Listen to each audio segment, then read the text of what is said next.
Сәлеметсіз бе? Сіз несеп жыныс жүйесі аурулары неліктен соншалықты кең таралған жайында білесіз бе? Дүниежүзілік денсаулық сақтау ұйымы деректеріне сәйкес, жыл сайын 150 миллионнан астам адам несеп жыныс жолдарының инфекцияларымен ауырады. Бұл әлем бойынша дәрігерге жүгінудің ең жиі себептерінің бірі. Жалпылама айтқанда, несеп шығару жүйесі ағзаны тазартуда өте маңызды рөл атқарады. Бірақ ол жұмысын тоқтата қалса, адам бірден ауырсынуды, ыңғайсыздықты, кейде тіпті ауыр асқынуларды да сезінеді. Бұл видеода біз несеп шығару жүйесінің құрылысын, оның қандай аурулары барын және өзімізді қалай қорғай алатынымыз туралы талқылаймыз. Ең алдымен несеп шығару жүйесімен танысайық. Несеп шығару жолдары 4 негізгі бөліктен тұрады. Олар бүйрек, несеп ағарлар, қуық және уретра. Бүйрек ағзаның сүзгісі. Олар қандағы артық суды және токсиндерді фильтр тәрізді шығарып отырады. Бүйректен несеп ағарларға өтеді. Олар бүйректен қуыққа несепті жеткізетін түтікшелер. Ал қуық өз кезегінде несептің уақытша қоймасы рөлін атқарады. Қуық толған кезде несеп уретраға өтеді.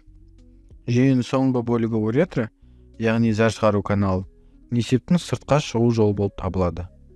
Бұл жүйе тәулік бойы тоқтамай жұмыс істейді.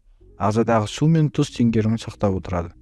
Оның жұмысы бұзылса, ағзада токсиндер жиналып, қан қысымы көтеріліп, басқа да қауіпті мәселелер туындауы мүмкін.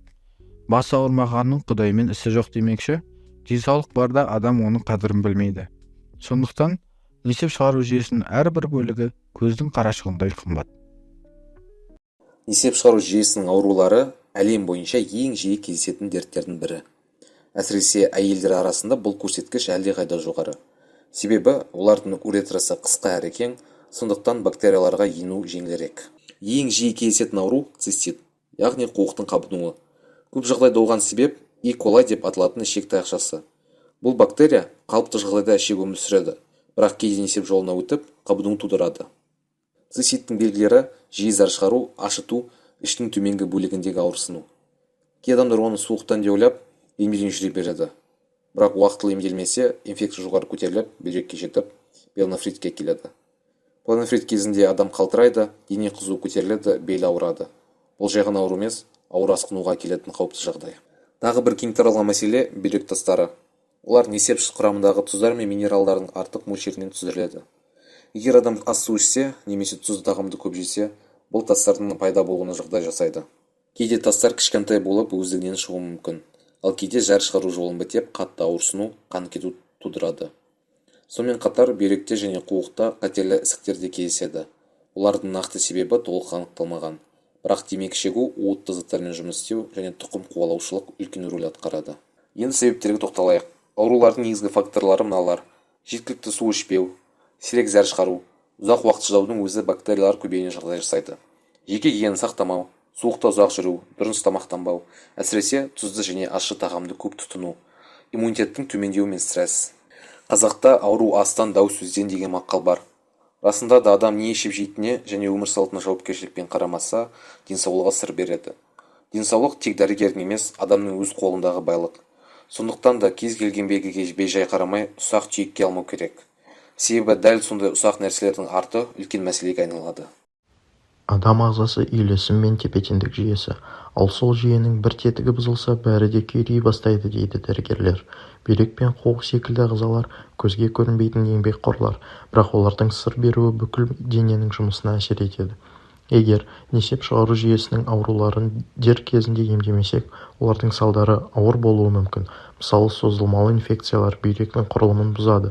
Нәтижесінде ағзада токсиндер жиналып, бүйрек жеткіліксіздігі дамиды. Мұндай кезде адамға өмір бойы дәрі қабылдау немесе диализ, жасанды бүйрек аппараты қажет болуы мүмкін. Кей жағдайда егер бүйрек мүлде жұмысын тоқтатса, жалғыз жол бүйрек трансплантациясы. Бұл өте қымбат әрі күрделі операция. Бірақ бұл жағдайға жеткізбеуге болады. Профилактика, аурудың алдын алу, яғни өз ағзаңа қамқорлықпен қарау. Бірінші, судың маңызын ескерейік. Су ағзаның табиғи тазалаушысы. Егер адам аз су ішсе, несеп қоюланып, тұздар ішуге бастайды. Бұл тас түзілуінің алғашқы кезеңі. Күніне кем дегенде 6-8 стакан таза су ішу ең қарапайым, бірақ ең тиімді алдын алу шарасы. Екінші, жеке гигиена мен киім тазалығы.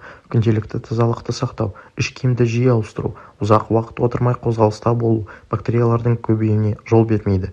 Үшінші, тамақтану мен өмір салты. Тұзды, ащы, майлы тағамды азайтып, көкөніс пен жемісті көбірек жеу керек. Қозғалыс бүйректің де, қан айналымының да досы.